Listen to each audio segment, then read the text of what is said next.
आदाब के न्यूज़ 24/7 में आप सभी का स्वागत है। मैं हूं मुस्तफ़ा आदिल। चलिए सबसे पहले देखते हैं मुख्य समाचार। भालके तालुके के खानापुर गांव में मैलार मल्लाना कमान के पास हुआ एक्सीडेंट। टू व्हीलर सवार व्यक्ति हुआ घायल, अस्पताल में कराया गया भर्ती।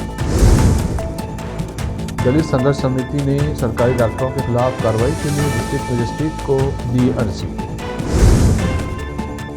मुख्यमंत्री डीके शिव कुमार ने कर्नाटक भवन को राष्ट्रीय राजधानी सचिवालय में अपग्रेड करने की योजना बनाई। बेंगलुरु पुलिस ने राहुल गांधी के खिलाफ आपत्तिजनक पोस्ट करने वाले 3 इंस्टाग्राम अकाउंट के खिलाफ एफआईआर दर्ज की। मुगलों ने भी शिवाजी महाराज को चूहा कहा था। जेन-ज़ेड को काकरोच कहने पर भड़के Uddhav Thackeray. Indian hockey team की जर्सी के भगवा रंग पर सियासी बवाल। प्रियंका गांधी बोली इतिहास बदलने की कोशिश।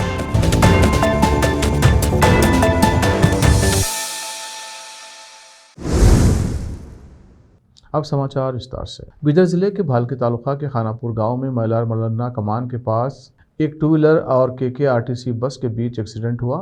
पब्लिक द्वारा मिली जानकारी के अनुसार जब केकेआरटीसी बस ड्राइवर जो भालके से बीदर जा रहा था ने एक लॉरी को ओवरटेक करने की कोशिश की तो टू व्हीलर सवार बस्सू जो दूसरी तरफ से आ रहा था कंट्रोल खो बैठा और बस के नीचे आकर फंस गया। इस एक्सीडेंट में बस्सू घायल हो गया और इसे इलाज के लिए बीदर के एक प्राइवेट अस्पताल में भर्ती कराया गया है। ये घटना भालके तालुके के धन्नूर पुलिस स्टेशन के एरिया में हुई है। केपी न्यूज़ के कैमरामैन महेश डिग्गे का कवरेज। देश विदेश और स्थानीय समाचारों के लिए चैनल को लाइक, शेयर और सब्सक्राइब कीजिए। कर्नाटक दलित संघर्ष समिति भीमावाद बीदर ने सरकारी तालुका हॉस्पिटल औराद में काम कर रहे डॉक्टर सोमशेखर सोलापुरे के खिलाफ कानूनी कार्रवाई करने के लिए डिस्ट्रिक्ट मजिस्ट्रेट को अर्जी दी है। अर्जी में आरोप लगाया गया है कि प्राइवेट पर्यायवी हॉस्पिटल में सर्जरी करते समय उनकी लापरवाही की वजह से मरीज को गंभीर हेल्थ प्रॉब्लम हुई। अर्जी में बताया गया है कि भालके तालुके के तुगांव ग्राम के राजकुमार ने अपनी बहन श्वेता की 24 मई 2026 को बच्चेदानी की प्रॉब्लम की वजह से बीदर के पर्यायवी हॉस्पिटल में सर्जरी करवाई थी। उन्होंने आरोप लगाया कि सर्जरी के दौरान डॉक्टर की लापरवाही की वजह से बड़ी आंत जिससे मल निकलता है ब्लॉक हो गई, जिससे बाद में पेट में तेज़ दर्द और उल्टी जैसी गंभीर दिक्कतें हुई। हॉस्पिटल से डिस्चार्ज होने के बाद जब हेल्थ प्रॉब्लम बनी रही तो जब वो दोबारा पर्यायवी हॉस्पिटल गए तो डॉक्टर मौजूद नहीं थे। स्कैन के बाद उन्हें गैस की प्रॉब्लम बताकर भेज दिया गया। अर्जी में कहा गया है कि बाद में उन्हें 6 जून को दूसरे हॉस्पिटल में भर्ती कराया गया और 8 जून को जब उनकी जांच हुई तो उनकी बड़ी आंत में रुकावट का इलाज किया गया। अर्जी में कहा गया है कि डॉक्टर की लापरवाही की वजह से उन्हें लाखों रुपये देने पड़े हैं। अर्जी में मांग की गई है कि सही जांच की जाए और डॉक्टर सोमशेखर सोलापुरे जो सरकारी डॉक्टर हैं लेकिन प्राइवेट हॉस्पिटल में काम कर रहे हैं और डिस्ट्रिक्ट हेल्थ ऑफिसर के खिलाफ कानूनी कार्रवाई की जाए। इस मौके पर राजकुमार समेत कई लोग उपस्थित थे। इस मौके पर कर्नाटक दलित संघर्ष समिति भीमावाद के डिस्ट्रिक्ट प्रेसिडेंट कल्याणराव भोसले और दूसरे लोगों ने मीडिया से बात की। केपी न्यूज़ के कैमरामैन पपुराज का कवरेज। देश विदेश और स्थानीय समाचारों के लिए चैनल को लाइक, शेयर और सब्सक्राइब कीजिए। कर्नाटक के मुख्यमंत्री डीके शिव कुमार केंद्र सरकार के साथ त्वरित समन्वय के लिए नई दिल्ली स्थित कर्नाटक भवन को राज्य सरकार के पूर्ण विकसित राष्ट्रीय राजधानी सचिवालय में परिवर्तित करने की योजना बना रहे हैं। मुख्यमंत्री कार्यालय के सूत्रों के अनुसार कर्नाटक भवन को नया रूप देने के लिए एक नई रूपरेखा तैयार की जा रही है। इससे कर्नाटक भवन की भूमिका वीआईपी और सरकारी अधिकारियों के लिए अतिथि गृह होने की पारंपरिक भूमिका से कहीं आगे बढ़ जाएगी। प्रस्तावित योजना के तहत कर्नाटक भवन में एक समर्पित टीम होगी जो केंद्र से विभिन्न योजनाओं, स्वीकृतियों, अनुदानों और संयुक्त परियोजनाओं के लिए संपर्क करेगी। बेंगलुरु पुलिस ने कांग्रेस नेता राहुल गांधी को निशाना बनाकर कथित तौर पर आपत्तिजनक और अश्लील पोस्ट और टिप्पणियां करने के आरोप में 3 इंस्टाग्राम अकाउंट धारकों के खिलाफ मामला दर्ज किया है। केपीसीसी की कानूनी प्रकोष्ठ के एक सदस्य की शिकायत के आधार पर 27 जुलाई को साइबर अपराध पुलिस स्टेशन में एफआईआर दर्ज की गई थी।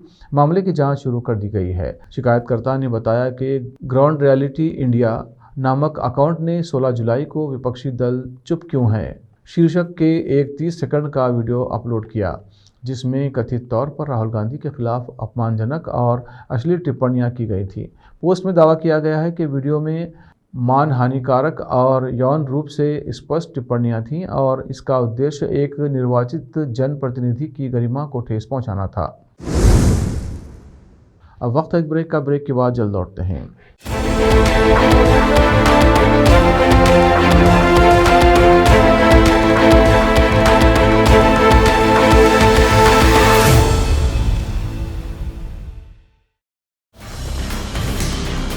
हिंदुस्तान के हर कोने में हम हैं मौजूद। 24 घंटे हालात पर गहरी नजर, खबरों से जुड़े चुपते सवालात और आपको दिखाता है धार्मिक, सामाजिक, राजनीतिक, लोकल और इंटरनेशनल न्यूज की सबसे बेहतर कवरेज, जो आपको रखती है हर पल बाखबर। देश और दुनिया भर की खबर के लिए देखते रहें KP news 24/7। Noor education trust Bidar की ओर से चलाया जाने वाला नूर एमएड और BEd college Bidar, recognized by NCTE Delhi, affiliated to Bidar University, Bidar. Admissions open for the academic year 2025 to 26. विशेषज्ञ और सक्षम शिक्षकों द्वारा शिक्षा प्राप्त करने के लिए नूर एमएड और बीएड कॉलेज बीदर में दाखिला लें और शांत वातावरण में उच्च स्तरीय शिक्षा प्राप्त करें। बीदर शहर में बेहतर शिक्षा का एकमात्र केंद्र नूर एमएड और BEd college Bidar. For more details contact Noor colony near horticulture centre, Halatgiri के Hyderabad road, Bidar 585403 Karnataka, India. Phone numbers 9945283920, 8050172745।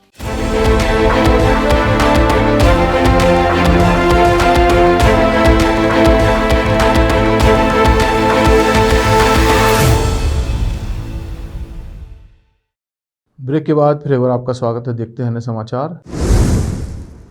विधानसभा में विपक्ष के नेता एलओपी आर अशोक ने बुधवार को चित्रदुर्गा में मुख्यमंत्री डीके शिवकुमार पर तंज कसते हुए कहा कि वे सूखे से जूझ रहे लोगों की दुर्दशा को पूरी तरह से भूल गए हैं और नई दिल्ली में पार्टी के कामों में व्यस्त हैं। फसल के नुकसान का जायजा लेने के लिए चित्रदुर्ग के हरियूर तालुका के सोरागोंडल हल्ली में आए विपक्ष के नेता ने कहा कि शिवकुमार एक हफ्ते में 3 बार नई दिल्ली जा चुके हैं। अशोक ने दुख जताते हुए कहा कि कम बारिश और फसल के नुकसान ने कर्नाटक के लोगों को संकट में डाल दिया है, जबकि मुख्यमंत्री एक दिन तिलचट्टा जनता पार्टी के नेतृत्व वाले आंदोलन में हिस्सा लेने में बिता रहे हैं। पूरे राज्य में बुआई में भारी गिरावट आई है और सूखे की स्थिति दिन ब दिन बिगड़ती जा रही है। मंत्री किसानों की समस्याओं को सुनने के बजाय पैसे लूटने में व्यस्त हैं। अशोक ने कहा कि कांग्रेस सरकार राज्य में सूखा घोषित करने से हिचकिचा रही थी क्योंकि उसके पास प्रभावित लोगों को मुआवजा देने के लिए पर्याप्त धनराशि नहीं थी।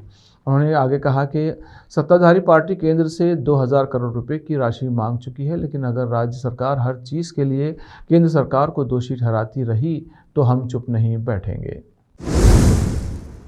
कर्नाटक में एमएलसी पद दिलाने के नाम पर कथित 1.5 करोड़ रुपए की ठगी और यौन उत्पीड़न का सनसनीखेज मामला सामने आया है। बेंगलुरु की एक 54 वर्षीय महिला समाज सेवी ने आरोप लगाया है कि एक व्यक्ति ने खुद को कांग्रेस के वरिष्ठ नेताओं का मीडिया सलाहकार बताकर उन्हें विधान परिषद में नामांकन दिलाने का भरोसा दिया था। इस आश्वासन के बदले उनसे करोड़ों रुपये मांगे गए और बाद में कथित तौर पर बड़ी रकम वसूल ली गई। महिला ने आरोप लगाया कि दिल्ली यात्रा के दौरान उसके साथ यौन उत्पीड़न भी किया गया।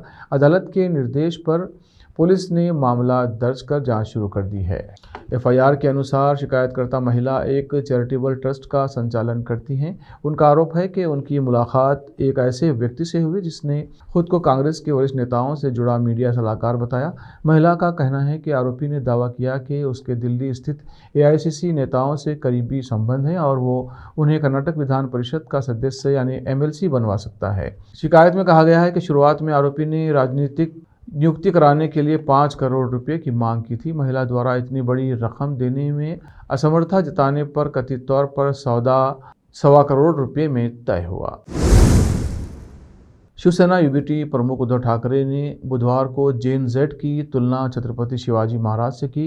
उन्होंने कहा कि जिस तरह आज की पीढ़ी को काकरोच कहा जा रहा है, उसी तरह मुगलों ने भी मराठा योद्धा को चूहा कहा था। मुंबई में एक किताब के लॉन्च के दौरान लोगों को संबोधित करते हुए ठाकरे ने कहा कि जिन्हें काकरोच कहकर अपमानित किया गया वे जेन जेड लगभग 13 से 28 साल की उम्र के लोग हैं। उन्होंने उदाहरण देते हुए कहा कि छत्रपति शिवाजी महाराज ने जब तोरणा किला जीता था तब वे सिर्फ 17 साल के थे और संत ज्ञानेश्वर ने भी बहुत कम उम्र में ही ज्ञानेश्वरी लिखी थी। ठाकरे ने कहा कि जिन्हें काकरोच कहकर अपमानित किया गया वे जेन जेड कहलाने वाली पीढ़ी के हैं, यानी लगभग 13 से 14 से 27 से 28 साल की उम्र के लोग हैं। क्या छत्रपति शिवाजी महाराज भी उसी उम्र के नहीं थे जब उन्होंने 17 साल की उम्र में तोरणा किला जीता था? मुगलों ने तो शिवाजी महाराज को भी चूहा कहा था। क्या संत ज्ञानेश्वर भी बहुत कम उम्र के नहीं थे जब उन्होंने ज्ञानेश्वरी लिखी थी? इन दोनों को ही अपने समय में भारी विरोध का सामना करना पड़ा था। उन्होंने कहा कि शिवाजी महाराज ने कम उम्र में ही मुगल साम्राज्य को चुनौती दी थी और तर्क दिया कि आज के युवाओं को अपनी बात रखने के लिए कमतर नहीं आंका जाना चाहिए। भारतीय हॉकी टीम की नई जर्सी के रंग पर सियासी बवाल मचा हुआ है। हॉकी इंडिया ने भारतीय टीम की जर्सी के रंग को बदल दिया है। मैन इन ब्लू कही जाने वाली टीम अब सैफरन रंग की जर्सी में दिखेगी। हॉकी इंडिया द्वारा नई जर्सी जारी किए जाने के बाद कांग्रेस सांसद प्रियंका गांधी, सुखदेव भगत, आरजेडी सांसद सुधाकर सिंह, समाजवादी पार्टी के नेता उदयवीर सिंह सहित कई नेताओं ने सवाल उठाए हैं। संसद भवन के बाहर प्रियंका गांधी ने जर्सी बदलने को इतिहास बदलने की कोशिश बताया। उन्होंने ये भी कहा कि देश के युवाओं ने अपनी राय दे दी है। प्रियंका गांधी ने कहा कि चाहे वे यूनिफॉर्म बदलें या शिक्षा नीति के जरिए इतिहास को फिर से लिखने की कोशिश करें, वे कुछ भी करें, इस देश के युवाओं ने अपनी राय साफ कर दी है। आपने देखा कि जंतर मंतर पर जमा युवा क्या कर रहे थे, वही देश की आवाज़ हैं। भारत की आज़ादी की लड़ाई अहिंसा और सच्चाई पर आधारित थी और इसमें आरएसएस की कोई भूमिका नहीं थी। पूरा देश ये सच्चाई जानता है और जो लोग नहीं जानते थे वे भी अब उनके इरादों को समझने लगे हैं। कांग्रेस पार्टी ने महात्मा गांधी के नेतृत्व में उस आंदोलन का संचालन किया था और इस देश की आत्मा अहिंसा, सच्चाई और भाईचारे में बसी है। अब वक्त एक और ब्रेक का। ब्रेक के बाद जल्द लौटते हैं। ब्रेक के बाद फिर एक बार आपका स्वागत है। देखते हैं नए समाचार। यूपी के चर्चित मेरठ नीला ड्रम कांड को लोग अभी भूले भी नहीं थे कि गुजरात के जामनगर से सामने आए एक नए मामले ने हर किसी को चौंका दिया है। यहाँ पृथ्वी नाम की महिला ने जुर्म की जो कहानी लिखी है उसने मेरठ कांड के खौफ को भी पीछे छोड़ दिया है। रास्ते का कांटा बने पति को रास्ते से हटाने के लिए पृथ्वी ने अपने बॉयफ्रेंड के साथ मिलकर पति को पहले जहरीली शराब पिलाई, फिर कारखाने के फर्श के नीचे गाड़ दिया। हद तो तब हो गई जब वो 2 साल तक पूरे परिवार से हंसते हंसते झूठ बोलती रही कि पति ऑस्ट्रेलिया में नौकरी कर रहा है। जब पृथ्वी का नकाब उतरा तो पुलिस भी सन रह गई। ये मामला किसी फिल्म की कहानी से कम नहीं है। 2 साल तक परिवार और पुलिस को गुमराह करने वाली पृथ्वी के खूनी खेल से रिश्तेदार के एक छोटे से सवाल ने पर्दा उठा दिया। पुलिस के अनुसार ये वारदात जामनगर के दरेड इलाके स्थित शिवम पार्क की है। मृतक की पहचान जिग्नेश मावडिया के रूप में हुई है। जांच में सामने आया कि जिग्नेश की पत्नी पृथ्वी ने अपने पुराने प्रेमी के साथ मिलकर उसे ठिकाने लगाने का पूरा प्लान तैयार किया था। वारदात वाले दिन आरोपी पत्नी और उसके प्रेमी ने जिग्नेश को पार्टी करने के बहाने अपने कारखाने में बुलाया। वहां जिग्नेश को जमकर शराब पिलाई गई। जब वो पूरी तरह से नशे में धुत हो गया तो उसकी शराब में जानलेवा साइनाइड मिला दिया गया। जहरीली शराब की घूंट भरते ही जिग्नेश की मौके पर ही दर्दनाक मौत हो गई। हत्या के बाद आरोपियों ने सबूत मिटाने में कोई कसर नहीं छोड़ी। कारखाने के अंदर ही गुपचुप तरीके से करीब 10 फीट गहरा गड्ढा खोद दिया गया। जिग्नेश के शव को उस गड्ढे में डालकर ऊपर से ही पूरी तरह बंद कर दिया गया ताकि किसी को बदबू या खुदाई का शक तक ना हो। आखिरकार तेज प्रताप यादव को जेल से रिहाई मिल गई। पटना के बेऊर जेल में मंगलवार की शाम तेज प्रताप यादव बाहर आ गए। इससे पहले सोमवार को ही बिहार की सम्राट चौधरी सरकार ने राज्य में छात्र प्रदर्शन के दौरान हुए सभी केस वापस लेने का ऐलान किया था और छात्रों की रिहाई करने का भी आदेश दे दिया था। तेज प्रताप यादव की रिहाई ये सोमवार को ही तय हो गई थी कि अब तेज प्रताप यादव को जेल से रिहा कर दिया जाएगा। मंगलवार की जनशक्ति जनता दल के राष्ट्रीय अध्यक्ष तेज प्रताप यादव को बेऊर जेल से रिहाई मिल गई। इसके साथ ही नीट यूजी 2026 छात्र आंदोलन के दौरान दर्ज मामलों को वापस लेने की प्रक्रिया बिहार सरकार ने तेज कर दी है। महाधिवक्ता ने जारी किया नोटिस। राज्य के महाधिवक्ता SD संजय ने गृह विभाग के आदेश के अनुपालन को लेकर पटना, सीवन, सारण समेत 19 जिलों के जिलाधिकारियों DM को 64 केस वापस करने को लेकर नोटिस जारी किया है। इसी के तहत तेज प्रताप यादव पर किया गया मुकदमा भी वापस लिया जा रहा है। इसी के बाद तेज प्रताप को जेल से रिहा कर दिया गया। संत कुमार गोस्वामी की यह रिपोर्ट। कांग्रेस सांसद प्रियंका गांधी वाड्रा और अन्य कांग्रेस सांसदों ने संसद के मकर द्वार पर विरोध प्रदर्शन किया। ये प्रदर्शन 20 जुलाई को CJP प्रदर्शनकारियों के खिलाफ हुई पुलिस कार्रवाई को लेकर केंद्रीय गृह मंत्री अमित शाह के खिलाफ किया गया। आखिर में फिर एक बार देखते हैं मुख्य समाचार। भालके तालुके के खानापुर गांव में मैलार मल्लाना कमान के पास हुआ एक्सीडेंट। 2 व्हीलर सवार व्यक्ति हुआ घायल, अस्पताल में कराया गया भर्ती। दलित संघर्ष समिति ने सरकारी डॉक्टरों के खिलाफ कार्रवाई के लिए डिस्ट्रिक्ट मजिस्ट्रेट को दी अर्जी। मुख्यमंत्री DK शिवकुमार ने कर्नाटक भवन को राष्ट्रीय राजधानी सचिवालय में अपग्रेड करने की योजना बनाई। बेंगलुरु पुलिस ने राहुल गांधी के खिलाफ आपत्तिजनक पोस्ट करने वाले 3 इंस्टाग्राम अकाउंट के खिलाफ FIR दर्ज की। मुगलों ने भी शिवाजी महाराज को चूहा कहा था। GNZ को काकरोच कहने पर भड़के Uddhav Thackeray. Indian hockey team की जर्सी के भगवा रंग पर सियासी बवाल। प्रियंका गांधी बोली इतिहास बदलने की कोशिश।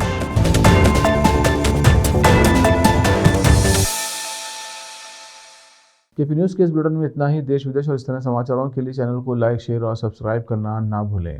धन्यवाद।